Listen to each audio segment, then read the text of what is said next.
안녕하세요. 지금은 개인 사업을 준비하고 있는 29살 여자입니다. 원래대로라면 지금쯤 3년을 연애했던 남자친구와 진작에 결혼해서 가정을 꾸리고 살고 있었어야 했죠. 남부럽지 않은 행복한 미래를 꿈꾸면서 말이에요. 그런데 결혼 준비를 시작하자마자 파혼을 하게 되었습니다. 하지만 일말의 아쉬움조차 없고 후회도 되지 않아요. 왜냐고요? 제가 결혼하려던 인간은 자기 가족들 앞에서 허수아비나 마찬가지였고 그 집구석은 정말 상상을 초월하는 시월드 중 시월드였기 때문이에요. 처음에는 그냥 시어머니가 조금 유난스러운 정도라고만 생각했어요. 모시고 살 것도 아닌데 그게 뭐가 문제겠냐 하고 대수롭지 않게 생각하려고 했었죠. 세상 어딘가에 어떤 분들은 좋은 시어머니 만나서 마냥 편하게 느껴지는 분들도 계시겠지만 대부분의 사람들이 시어머니를 불편해하는 게 당연한 거 아닌가 생각했거든요. 그런데 이 집구석은 불편한 정도가 아니라 선을 넘어도 한참을 넘어버렸어요. 뭐 얼마나 대단한 집구석이라고 저를 사람 취급도 안 해주는데 저라고 이 인간들을 사람 취급을 해줘야 하는가 싶었죠. 결혼을 더 두고 볼 게 있는 건가 싶은 생각이 드는 순간 속 시원하게 파혼 선언 해주고 돌아왔습니다. 3년 연애하는 동안 정도 많이 들었고 사랑했으니 결혼까지 생각했던 거지만 그 시간이 아까울 뿐이지 아쉬운 마음은 하나도 없네요. 아마 지금 파혼 안 했으면 이혼했을 게 분명했으니까요. 이혼녀로 사는 것보다야 파혼한 게 100번 1000번 나은 거 아니겠나요? 말씀드렸다시피 남자친구 자체만 두고 보면 나쁜 사람은 아니었어요. 남자친구는 직장 동료로 처음 만났습니다. 회사에서 저보다 2년 선배였고 직장 동료로 1년을 지내다 회식 자리에서 남자친구가 난데없이 고백을 해오는 바람에 연애를 시작하게 되었어요. 회사 자체가 규모가 작고 워낙에 가족 같은 분위기라 그런지 오히려 다른 직장 상사들은 물론이고 사장님까지 나서서 남자친구를 밀어줄 정도였죠. 보통 규모가 작은 회사일수록 사내 연애를 기피한다던데 저희 회사는 그런 게 전혀 없었습니다. 아무튼 그렇게 저희는 연애를 시작하게 되었어요. 암만 공인된 연애를 하게 되었다고 하더라도 업무에는 지장을 주지 않게 공과 사는 확실하게 구분했습니다. 그래도 남자친구라고 회사에서 일욕심 안 부리고 가늘고 길게 가려고 하는 모습이 조금 답답한 면은 있었지만 그런 거 말고는 성격적으로 문제가 되는 건 하나도 없었습니다.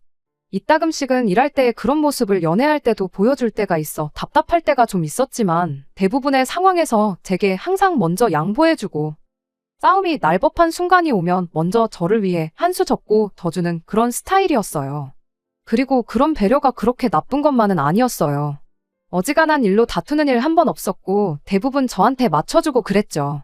처음 남자친구와 결혼을 약속하고 저희 집에 남자친구를 처음 소개했을 때 저희 어머니께서는 남자친구의 이런 면보다는 다른 모습을 더 마음에 들어 하셨어요. 바로 밥을 복스럽게 잘 먹는 모습이었죠. 저희 아버지가 밥 먹을 때 그렇게 까탈스러우실 수가 없거든요. 반찬 투정은 기본이고 반찬이 많으면 음식간을 가지고 그렇게 투덜거리실 수가 없어요. 그렇다고 아버지가 입맛이 귀신 같으신 것도 아니고 요리를 잘하시는 것도 아니거든요. 그냥 식사하실 때마다 좋은 말을 하는 법이 한 번 없는 그런 스타일이셨죠. 남자친구를 저희 집에 처음 인사시켰을 때 어머니께서 남자친구가 뭐를 좋아하는지 몰라서 이것저것 음식을 준비해 주셨는데 밥을 고봉밥으로 한 공기를 더 먹으면서까지 어머니께서 준비해 주신 밥을 정말 싹싹 다 먹었거든요. 평소에도 데이트할 때 보면 번거롭더라도 남은 음식은 싸가거나 남기는 법이 없는 사람이긴 했는데 그걸 보고 어머니께서 참 밥을 복스럽게 먹는다고 하시니 그랬구나 싶은 생각도 들었어요. 남자친구는 그런 저희 어머니 칭찬에 어색하게 웃으면서 쌀 한 톨에도 다 농부님들의 피와 땀이 섞여 있는 건데 그걸 버린다는 건 그분들 고생한 걸 무시하는 짓이라고 배웠다며 쑥스러워했지요. 남자친구가 집에 돌아가고 어머니께서 저는 한 번도 생각해 본 적 없는 장점을 가지고 장점이라고 말씀하시는데 너네 아빠 마냥 차려주는 밥마다 툴툴대고 그러는 것보다 저렇게 복스럽게 먹는 게 100번 낫지 하는 말이 그제서야 왠지 공감이 가기 시작했어요. 그때까지만 해도 이 음식을 남기지 않는 남자친구 습관 때문에 파혼까지 하게 될 줄은 정말 상상도 못했습니다. 그냥 먹성이 좋아서 음식을 남기지 않는 게 아니었거든요. 그 사실을 처음 깨달은 건 그렇게 남자친구를 저희 집에 인사시키고 남자친구 부모님을 처음 찾아뵙게 되었던 날이었어요. 저희 집이 했던 것처럼 집에 초대된 건 아니었고 밖에서 외식을 하기로 되어 있었어요. 남자친구 아버님이 일 때문에 시간을 내기 어려워 점심시간에 해서 직장 근처에서 만날 계획이었거든요. 약속 장소에 도착하니 아버님만 자리에 계셨죠. 남자친구 어머니한테 연락했더니 길이 막혀서 조금 늦을 것 같다고 먼저 들어가서 음식들 시켜놓고 있으라 하더라고요. 식당에 들어가기가 무섭게 아버님이 음식 시킬 테니까 일단 밑반찬부터 먼저 세팅해달라 하시고는 공깃밥 하나만 먼저 주문을 하셨어요. 진작에 점심을 먹어도 먹었을 시간에 공복으로 있으니 배가 고프다는 이유였지요. 초면에 조금 기다려도 되지 않나 싶었지만 배가 얼마나 고프시면 저럴까도 싶고 그래서 아무 말 안 했습니다. 사실 제가 뭐라고 할 건덕지가 있던 일이 아니기도 했고요. 그렇게 직원분이 밑반찬과 공깃밥 하나를 내왔고 아버님은 일단 이걸로 배라도 채워야겠다며 급하게 식사를 시작했습니다. 그러던 중 남자친구 어머님이 자리에 도착을 했어요.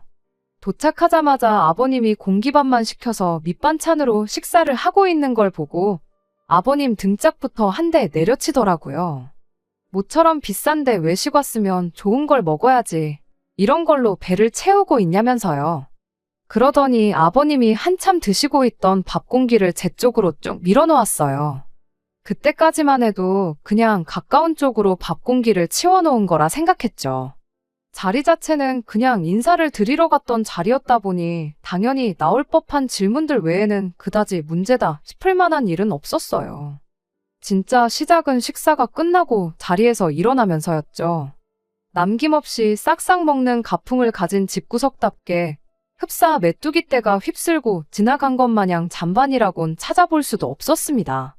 딱 하나, 식사 시작 전에 시어머니가 제 자리로 밀어놓았던 아버님이 식당 도착하자마자 시켜놓은 절반 정도 남은 공깃밥 하나 빼고 말이죠. 그걸 식사가 다 끝나고 나서 자리에서 일어나고 나서 예비 시어머니가 발견을 한 거죠. 그걸 발견한 즉시 예비 시어머니가 저한테 한마디 하더군요. 너는 뭔데 저걸 밥이라고 남겼냐고요.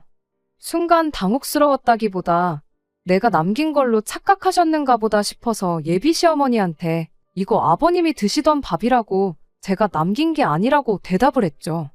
그런데 예비 시어머니가 누가 그걸 몰라서 묻는 줄 아냐고 대답을 하는 거예요. 그땐 정말 당황스러웠죠. 순간 저도 모르게 남자친구를 쳐다봤는데 제 당혹스러운 표정이 읽히지가 않는 건지 아니면 아무 생각이 없는 건지 멀뚱멀뚱 가만히 있는 겁니다.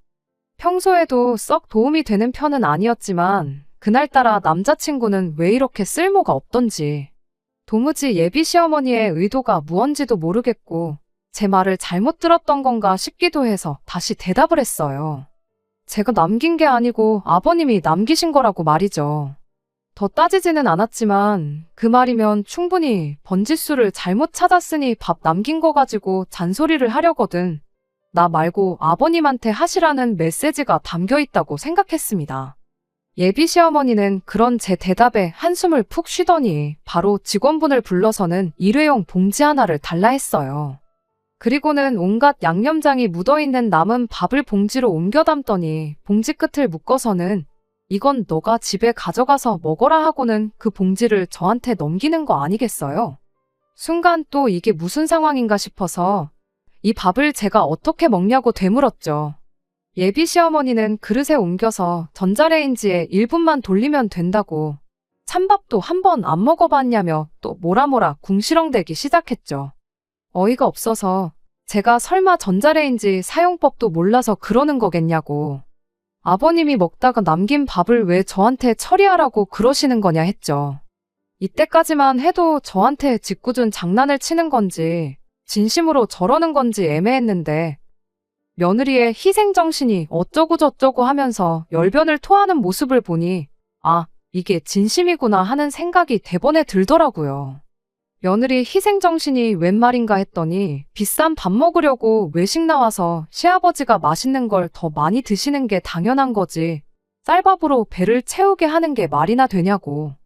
며느리면 며느리답게 시어른들이 맛있는 거 하나라도 더 드시게 양보하는 것이 기본 아니겠냐는 말도 안 되는 소리를 하더라니까요. 어이가 없어서 아니 맛있는 거 많이 드시는 것도 좋은데 안 드실 거면 그냥 남기면 되는 거 아니냐고 그렇게 대답했더니 이번엔 또 저보고 버리기는 뭘 버리냐고 얘가 음식 아까운 줄도 모른다고 또 뭐라 하는 겁니다. 와, 진짜 어이가 없어서 웃음도 나오지를 않더라니까요.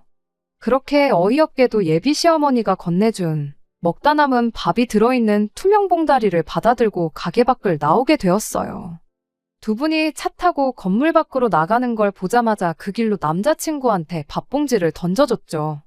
남자친구한테 이 상황이 지금 말이나 되는 거냐고 대번에 따지면서요. 그랬더니 남편이 뭐 그렇게 예민하게 구냐는 듯 대답을 하는 거 아니겠어요? 원래 우리 집이 밥 남기는 거 안 좋아한다고 진작에 말하지 않았느냐고요. 아니 그럼 그걸 아는 인간이 이렇게 될 줄 알면서도 식사가 다 끝날 때까지 아버님이 먹다 남은 밥을 그렇게 내버려 둔 거냐고 따졌어요. 그랬더니 엄마가 하는 말 못 들었냐고. 그 상황에서 자기가 그 밥을 먹는다고 했어도 상황은 별반 달라질 거 없었다는 소리를 하더라고요. 말인즉슨 며느리가 가족들이 더 맛있는 거 먹도록 희생해야 하는 게 시어른들 뿐만 아니라 남편한테도 해당한다는 소리였죠. 못 먹을 거 준 것도 아니지 않냐길래 어이가 없어서 넌 그럼 우리 엄마나 아빠가 먹다 남긴 밥을 너한테 먹으라고 줘도 따라서 먹을 셈이냐 물었더니 그 말에는 또 아무 대답을 못 하대요. 자기도 길게 끌어봐야 좋을 거 하나 없겠다는 걸 알았는지 이내 저한테 미안하다고 사과를 하더라고요. 다음부터는 같은 상황이 생기면 자기가 먹는 쪽으로 하겠다면서요. 그리고 크게 걱정 말라고 원래 우리 집이 웬만해서는 먹을 걸 남기는 법이 없다고 오늘 같은 경우는 거의 보기 드물다며 웬만해서는 남는 음식이 없을 테니 같은 일이 또 일어나지는 않을 거라면서 자기가 신경 못 써줘서 미안하다고 계속해서 사과를 해왔습니다. 저만큼까지 사과를 해오는데 또 거기서 툴툴대고 있자니 그것도 제가 너무 속이 좁아 보이지 않겠나 싶어서 다음부터는 주의해달라고 다시 한번 한마디 하고 그렇게 그 날을 넘겼어요. 다음번에 예비 시어머니를 만나게 된 건 상견례 자리였어요. 사실 그날 이후로 아예 결혼을 엎어버리는 걸 생각 안 한 건 아니에요. 아무리 사람마다 자라온 환경이 다르고 집집마다 가풍이 다르다고 해도 그날의 일을 그냥 다르다는 이유로 묻어버리고 넘길 일은 아니었으니까요. 결혼하고 나서 시부모님과 함께하는 자리가 있으면 음식 남는 거 가지고 신경 쓰고 스트레스를 받게 될 게 너무 뻔한 일이잖아요. 남자친구가 믿어달라고 했지만 만에 하나 바뀌는 거 하나 없이 시댁과 교류할 때마다 저 혼자만 참아야 하는 상황이 온다면 남자친구 하나 믿고 결혼했다가는 제 인생이 한순간에 시궁창으로 직행하는 거나 마찬가지라는 생각밖에 들지 않았습니다. 그래도 남자친구가 자기가 같은 일이 일어나지 않게 해결하겠다며 믿어달라고까지 했는데 그걸 기회 한번 줘보지도 않는 것도 아니지 않나 그렇게 생각했었던 게 제 실수였지요. 그렇게 결국 양가 상견례를 준비하게 되었습니다. 상견례 장소는 섭외부터 전부 제가 했어요. 인사드리러 간 자리에서 제가 그런 꼴을 당했던 걸 부모님한테는 따로 말을 안 했다 보니 최대한 같은 일로 불상사가 생기지 않도록 하기 위함이었죠. 일부러 장소도 코스로 요리가 나오는 한정식집을 골랐습니다. 생선인지 고기인지 고르는 정도만 제외하면 같은 음식 같은 양의 음식이 각자 앞으로 똑같이 나오기도 하고 또 음식 나올 때마다 먼저 나온 음식도 치워주고 그러시니 행여나 막판에 가서 음식 남기는 문제로 헛소리를 들을 일이 없을 거라 생각했거든요. 그리고 만에 하나 저희 부모님이 앞에 있는데도 잠바는 며느리 몫이라니 어쩌니 하면서 똑같은 짓을 하면? 그러면 그때는 뒤도 돌아볼 것 없이 그 길로 찬물을 남자친구든 예비 시어머니든 한 잔 시원하게 끼얹어주고 파혼할 생각이었죠. 그런데 이게 웬일인지 그런 불상사는 일어나지 않았어요. 코스 요리 시작은 빈 속부터 달래라고 전복죽이 조금 나왔는데 내장 잡내를 제대로 못 잡은 건지 제가 먹기에도 조금 비리더라고요. 그 상황에 입맛 까탈스러운 저희 아버지께서 죽이 좀 비리다고 하면서 한 입만 드시더니 그릇을 옆으로 치우셨어요. 순간 엄청 당황스러웠죠. 대각선 너머로 마주 앉아있는 예비 시어머니가 그걸 보더니 한마디 하고 싶은 건지 동공이 흔들리는 게 느껴지더라고요. 괜히 못 볼 꼴 볼까봐 차라리 한 소리 할 거면 나한테 하라는 생각으로 저도 그 자리에서 죽이 너무 비려서 못 먹겠다고 동시에 치워버렸어요. 하지만 그때까지도 예비 시어머니는 아무 말 하지 않았죠. 전복죽 말고는 다른 음식들은 다 괜찮았어서 고의적으로 남겼던 건 죽 정도밖에 없었습니다. 남자친구네처럼 그릇 바닥이 보일 만큼 싹싹 먹지는 않았지만 그거에 대해서도 딱히 아무 일도 없었어요. 지금 상황에서만 본다면 차라리 상견례 자리에서 무슨 일이 일어나야 했던 게 더 나았을 테지만 그때는 다행이다 안도의 한숨이 나올 만큼 상견례 자리에서는 별말도 없었고 일도 없었어요. 그냥 평범하게 밥 먹고 사소한 이야기가 오가는 평범한 상견례 자리였지요. 오히려 상견례 끝나고 집에 돌아와서는 저희 부모님께서 저한테 사돈 되실 분들이 다들 좋으신 분들인 것 같아 안심이라고 할 정도였으니까요. 저도 그날은 기분이 엄청 좋았어요. 남자친구가 같은 일은 두 번 다시 일어나지 않게 하겠다고 자기를 믿어달라고 그렇게 말했었잖아요. 그 약속을 너무나도 훌륭하게 지켜주었으니 기회를 줘보기를 잘했다는 생각 말고는 다른 생각이 들지 않을 정도였습니다. 그때는 몰랐던 거죠. 얼마나 전복죽을 한 술만 뜨고 남긴 거부터 해서 그릇 바닥이 보일 때까지 접시를 핥아먹지 않은 걸 가지고 예비 시어머니가 얼마나 한마디 하고 싶었던 건지 말이에요. 저 혼자만 있을 때는 만만하니까 잔반은 네가 먹어라. 할 수 있지만 저희 부모님이 앞에 계실 때는 싸움 날까봐 자기가 지들이 남긴 밥, 며느리가 먹어치워야 한다고 그러는 게 누가 봐도 명명백백하게 잘못된 행동이라는 걸 알고 있으니까. 자기들이 질게 뻔하니까 그냥 참고 있었다는 걸 그것도 모르고 남자친구가 해냈다고 착각한 제가 다 바보 같네요. 상견례가 끝나고 나서 결혼 준비를 시작했는데 그때 예비 시어머니가 저를 다시 집으로 초대를 했습니다. 갑자기 집으로 불러내는 게 뭔가 불안하기는 했지만 상견례 자리에서는 사소한 이야기만 오갔다 보니 본격적인 결혼 준비를 시작하면서 이래저래 할 이야기가 많아서 부르는 거겠구나 생각했어요. 그런데 예비시댁 현관문을 열고 들어가는 순간 뭔가 안 좋은 촉이 들기 시작했습니다. 왜 보통은 아무리 환기가 잘 돼 있어도 식사 전에 가면 현관문 앞에서부터 조금이나마 음식 냄새가 나기 마련이잖아요. 그런데 현관문 앞은커녕 문을 열고 들어갔는데도 집안에서 음식 냄새라고는 하나도 나지 않았거든요. 와서 밥 먹고 가라는 말을 분명히 했기에 당연히 식사는 집에서 하겠구나 싶었는데 집에 들어가도 음식 냄새는 나지 않았고 빈손으로 오기 뭐해 사가지고 왔던 케이크를 냉장고에 넣을 때도 냉장고에 먹을 거라곤 반찬통에 덜어놓은 김치 한 통이 전부였어요. 그런데 아니나 다를까 저희가 도착하니 예비 시어머니가 어디에 전화를 거시더라고요. 전화 내용을 들어보니 국밥 3개 안 맵게 해서 보내달라고 수육은 안 하고 국밥만 보내주시라 그렇게 말을 하고 있는 게 집에서 밥을 해주는 게 아니라 배달 음식을 시켜 드시려는가 보다 싶었죠. 그런데 국밥이 3개라니 아버님까지 해서 사람이 넷인데 왜 한 사람분을 덜 시키는가 싶었는데 예비 시어머니가 의아해하는 제 표정을 보고 제 속을 읽은 건지 네 건 따로 있다 그렇게 한마디 하대요. 그것까지도 나쁠 게 전혀 없었어요.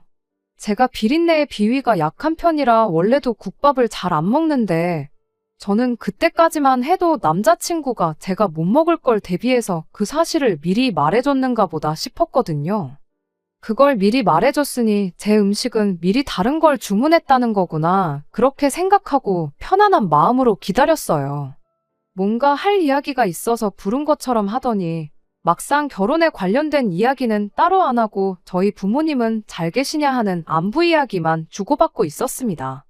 그렇게 한 10분인가 있었나 국밥에 전화로 배달 주문을 해서 그런지 배달도 엄청 빨리 왔어요.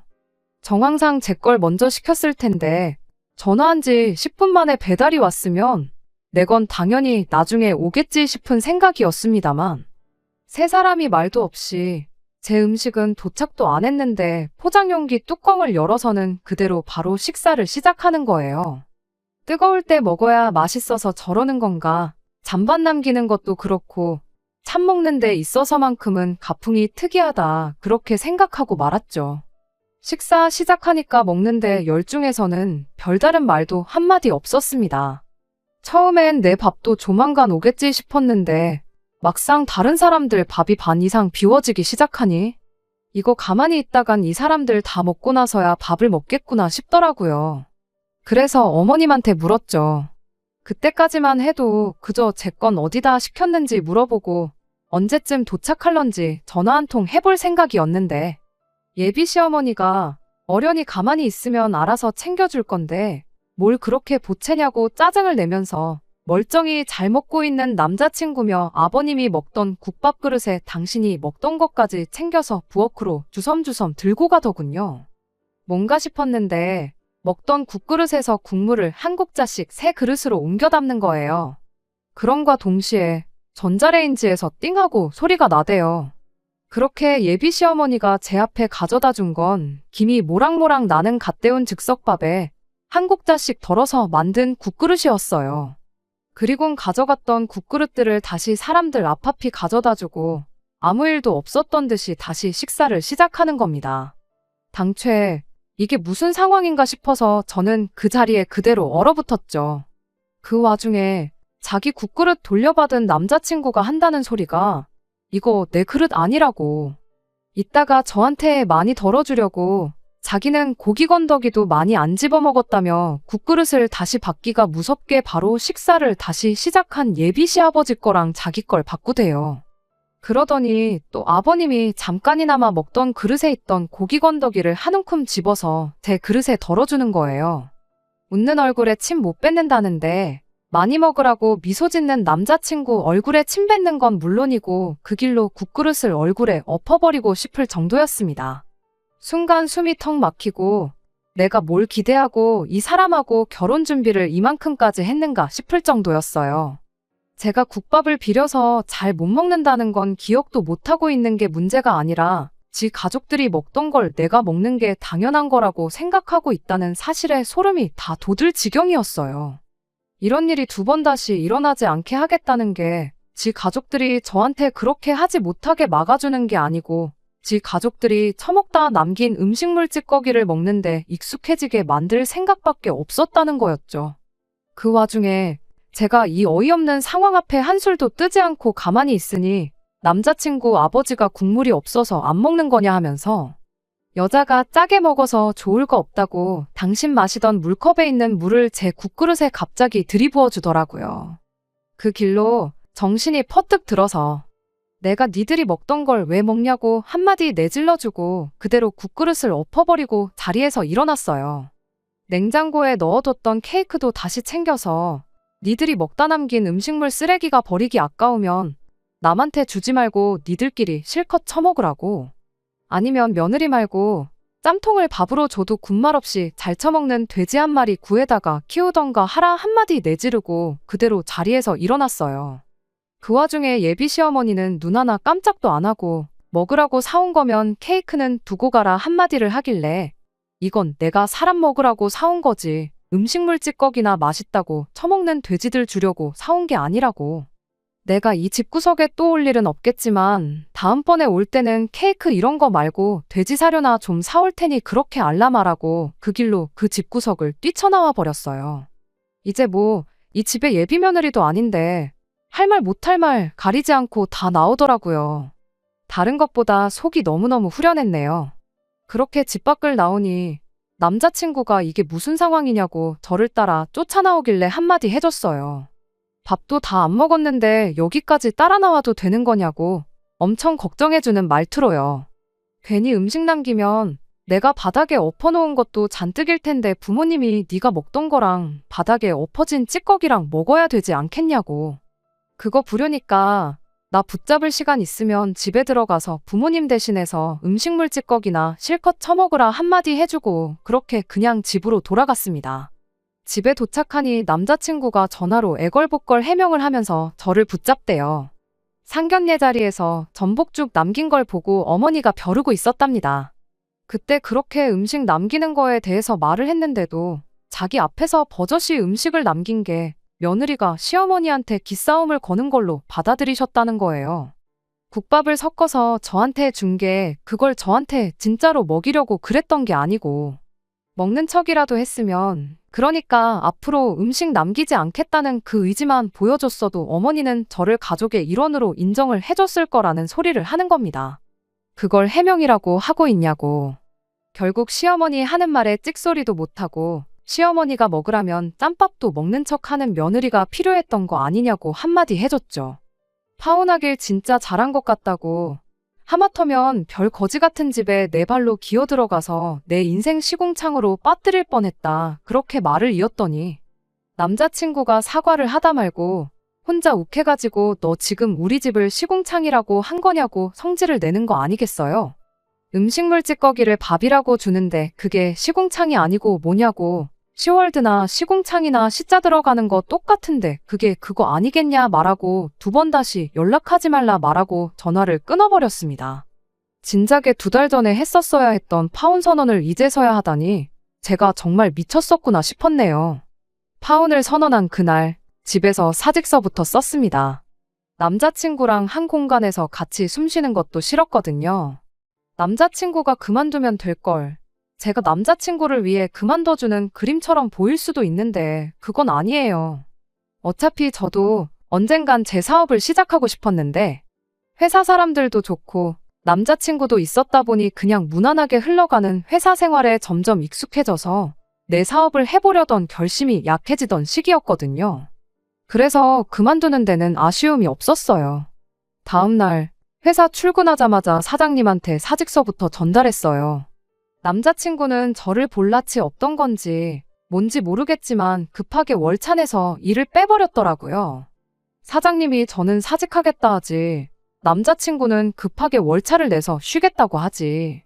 무슨 일이 있어도 있겠구나 눈치를 챈 건지 뭔 일이 있냐며 제게 물으셨죠.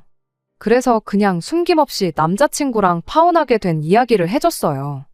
은근 회사에서 처음으로 결혼하는 커플이 탄생하는 줄 알고 기대하셨던 사장님도 그 이야기를 들으니까 그런 집이면 파혼하는 게 100번 맞다면서 동의를 해줬습니다.